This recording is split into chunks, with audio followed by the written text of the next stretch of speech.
Fellas, going to my first card show wasn't quite what I expected at all. But at the same time, it was exactly what I expected. Um, Even though it was technically a sports card show, Pokemon still found its way inside the show. And I didn't walk away with any crazy deals or anything like that, but I did walk away with some new knowledge, new connections, and a much better understanding of how card shows work in general. And this experience is definitely kind of reshaping my expectations for the future and the future of the business and co-trainer. Fellas, welcome back to another episode of Co-Trainer. My name is Cole, and this is my experience going to my first card show. It was primarily a sports card show, and you had to have sports cards at the table if you wanted to bring in Pokemon. So anybody who had Pokemon, they also had sports cards kind of next to them at another table, or somewhere close, just in the same kind of the same group, if you will, the same group who rented the tables. They also had sports cards there.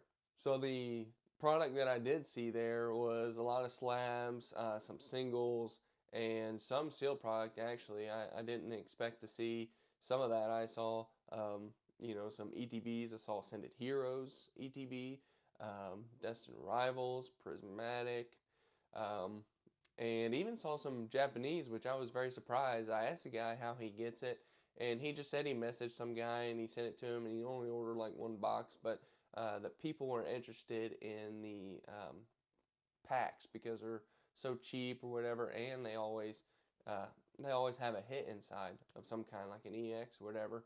And so he kind of shared with me a little bit of how he got back into the hobby. I'll have a photo of his booth and everything right here. And so, one thing I did learn whenever I go to these, I need to take my videos and pictures in landscape mode instead of portrait mode, because I want to be able to share it on YouTube in landscape. And so, anyway, I asked him kind of how he got started in it, and he said that he kind of actually fell out of it, and his buddy next to him over at the sports cards table had been in it for a very long time. They didn't have a store or anything like that, but they were friends, and they had been in the hobby for a very long time, into sports cards really, and they just kind of started bringing in Pokemon because the value of it's just going absolutely crazy whenever they get it.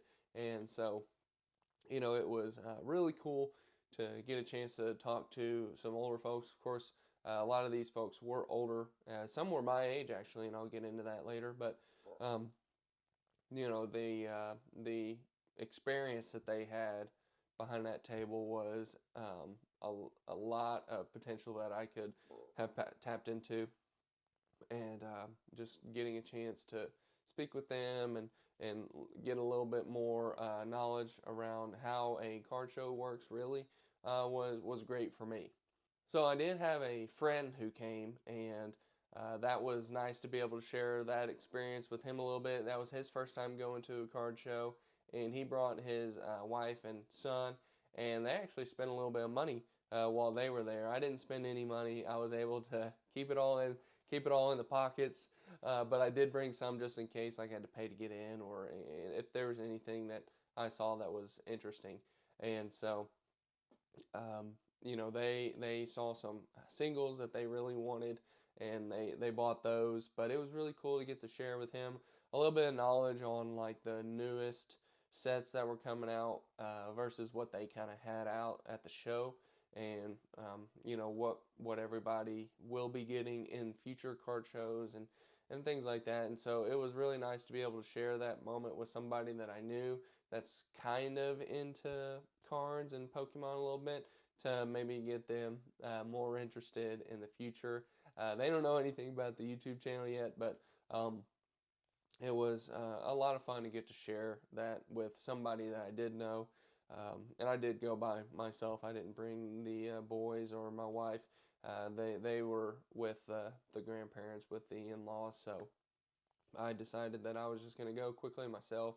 But I was there for an hour and a half just chit-chatting with people. I met I met some guys that were my age. One guy was kind of selling off his, kind of a little bit of his personal collection of what he's collected, just opening packs with his daughter and things like that. And so, like, in his booth, I mean, he really didn't have much.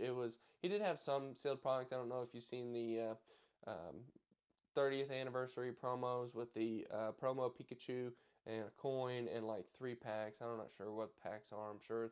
I know one's Phantasmal Flames, one's Mega Evolutions, and I don't know what the other one is, but it's just like a 3-pack box or whatever. And so he had a few of those. I'm sure he picked them up at like retail or something and brought those to try to sell to everybody. But um, he had a good like selection of raw cards, and that's who my friend ended up buying raw cards from. And so I kind of just had a conversation with him a little bit. I actually exchanged contacts with him and the guy he was sitting with on the sports card table, and just kind of talked about our experiences getting back into the hobby and into cards, and where we went to school, grew up, and I mean they were local to here, so I knew that they'd be pretty close and know some people that I knew in the area and things like that. So we had good conversations.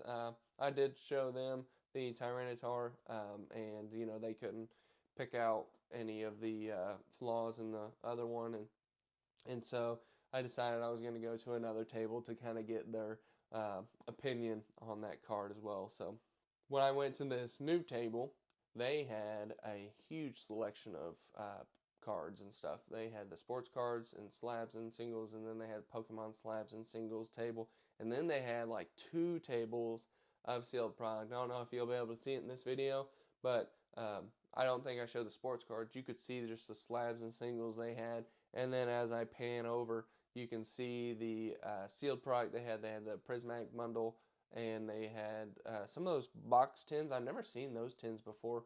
I don't know what's in those and how many packs are in those, but they had those. And then they had these like Easter baskets, which I thought was really, really good idea. I didn't see anybody bite on those, but it was really cool to see some of those products out there, and that they had some sealed stuff. But whenever I came and talked to them, they had a lot of knowledge in grading and some of the singles that they had. And so I thought that I would show them the Tyranitar. And so I showed it to them. And at first glance, they were like, yeah, this one's fake, right? Then they turned it over to the back. And they're like, ooh, it looks exactly the same. One of the kids there, that was, I guess he was helping his dad. It was a family, basically. They had a wife, daughter, son, and the dad was kind of running the show. And they looked at the back, and they're like, ooh, I'm not sure about this. This thing looks pretty close. And the son did say that it looked a little bit lighter, which I did agree with. And so that kind of confirmed some of my beliefs. And of course, the front, they knew that it kind of looked funny on the front, but they were like, maybe it's just kind of worn a little bit away. And I kind of showed them that the Pupitar doesn't shine as well on this one like it does on the other one, and the GX symbol doesn't shine as well on the other one. I've shown that in a video, and I'll kind of show that right here. I don't know if you can kind of see the shine of the GX logo and the Pupitar, but then whenever you go to the fake one, it doesn't shine at all. It just kind of is there, really. And so I don't know if you could see that in the video. I hope it focused, but if you couldn't, just know that's what happened. And so, I also showed them me looking down the card. And whenever you look down the card, you can kind of see on the real one that it's kind of got a like darkish blue hue to it around the whole side of the card, right? And then whenever you look down this one, it's just completely white down the whole side of the card. And so that is probably the biggest telltale sign for me, is the edges and the white edges on the fake one and the dark bluish one ones on the real ones. And so yeah, so I think we do got a fake card on our hands. Let me know in the comments what you want me to do with this card. Do you think I should make a video of me tearing it in half, just talking about it? Just let me know in the comments what you'd like to see me do with that card, because I'm gonna do something. I'm gonna, I don't know what I'm gonna do. Burn it, something. I'm gonna do something with it just to make it a kind of like uh, viral type of clip type thing. I don't know what I'm going to do. So anyway, let me know in the comments what you'd like me to see me do with it. I'm going to destroy it in some way. Let's get some ideas going. So they actually suggested that I submit it to PSA. Now you guys can let me know in the comments if this is true, because I never heard this before. But if you send in a fake card or a card that they cannot grade because of it's cut or something like that, or modified anyway, they will send it back and they won't charge you for that grading, that card submission. Now, I had never heard that before, and I had also never heard another thing before too, but I'll get into that in a second. If you send in a fake card, it kind of doesn't make any sense. I would think that if they had to look at the card, that should warrant like a grading fee. And they said that if you submit a card that is not, it just comes back and it was altered or fake or something, they'll send it back, in a, one of the, in whatever you put it in, the card saver or whatever, and they will not charge you the grading fee for that card. So I thought that was interesting, and that would be a cool way to find out if it is. But I don't know. I don't think I want to go through all that. I think I am pretty sure on the fate of this card. But let me know if you've ever heard that before. Another thing that I hadn't heard before was them also taking in a whole batch of cards that has one like express card in it, right? So if you send in two submissions, a bulk submission and a express submission in the same box, whenever they know that they have a card that's due in like 20 days or whatever for an express submission, they have to open up that box to get that express card out. Well, now that the box is open, they're just going to grade the rest of the cards in there in the bulk submission. And so I never really heard that before. I would assume that they would submit or give everything back or ship everything back to you all at once. But, well, I guess if I assumed that, then I knew that they would grade them all at the same time. So I guess I wouldn't have assumed that they would ship them all back at the same time. But anyway, so I never heard that before. And I'm like, man, that's easy. Everybody knows then to just put in a bulk submission, have one express. Obviously, you raise the price a little bit on all your submissions, but you get them back a whole lot faster. Why wouldn't you just do that every time? Just put one express card in there. So I don't know. I never heard that before. I thought that was interesting. But I got to share a lot of good conversations with this table and with this group of guys, and so I was able to find the show on Facebook, so then I could follow along when they are going to have another show there again. And who knows, maybe I'll find myself there if I start getting into some products here soon. But I also got to have really good conversations just about Pokemon in general, and about how things are kind of going crazy and how long they've been in the hobby, and kind of showing off this card because they didn't have any Rainbow GXs. They had nothing from Sun and Moon. They had some Sword and Shield. They had some V Stars and Vs and stuff like that were Rainbow, but they didn't have anything from Sun and Moon. I didn't see, but I thought that it was really great to meet those people, and shout out to them and all that they shared with me. It was a great experience. So that's kind of all I have today. I'm wanting to see if maybe we can start getting into some more card shows, and maybe even, who knows, vending ourselves, see what it's like. It was really small. I have a video of me kind of panning over that I'll show here of the whole thing.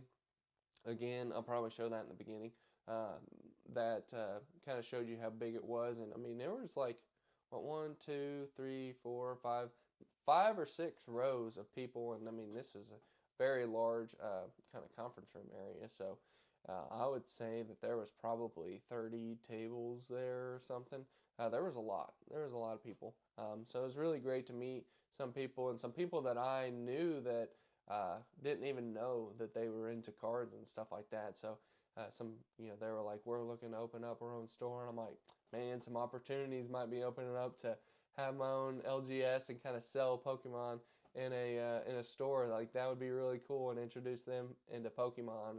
And anyway, so just some thoughts out there, and just kind of what interests have kind of come to me and things like that. So we'll see in the future. But if you enjoyed this video, please like and comment. Let me know your experience from your first card show that you ever went to. If you had a great time, if you spent some money, if you didn't spend some money and you just wanted to go and have some questions answered, just have good conversations with some good people.